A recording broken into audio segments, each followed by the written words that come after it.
I'm Dr. Shannon Klingman, and I have counseled and, okay, didn't do it. I first had the idea for a product like Lume as an OBGYN resident many years ago. There was this revolving door of patients that were coming into the clinic with odor concerns, leaving with a vaginal diagnosis that they didn't have and antibiotics that they never even needed in the first place.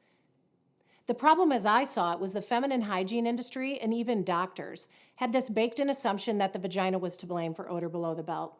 My hunch was that these odors were actually happening on the outside and that it was the butt crack to blame, and we all have one. You have a butt crack, I have a butt crack, everybody here has a butt crack. Everybody has a butt crack.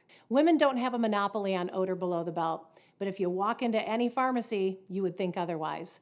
External odors needed an external solution, so I created one. And here's how it happened. As a senior resident, I was trying to get pregnant, doing all the things that people do to get pregnant a lot. And post-call one morning, I noticed that odor, that signature scent that people associate with bacterial vaginosis, which is an intravaginal condition. But in my case, it was happening on the outside, which is TMI, I know, but I dug in, I figured it out, and I went home that day. I immediately created a solution in my KitchenAid, and Lume version 1.0 was born. What I thought was happening was that bacteria commonly found in the GI tract are actually digesting the fluids that form on the outside of our body, like semen, blood, urine, and sweat.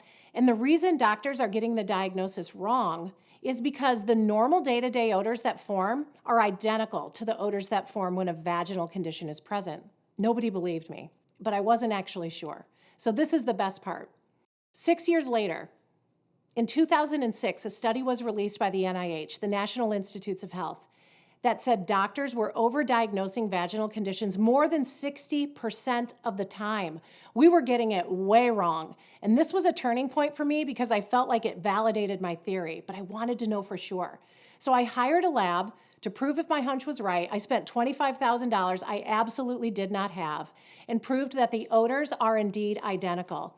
And my invention, Lume 1.0, blocked those odor reactions in a really effective way.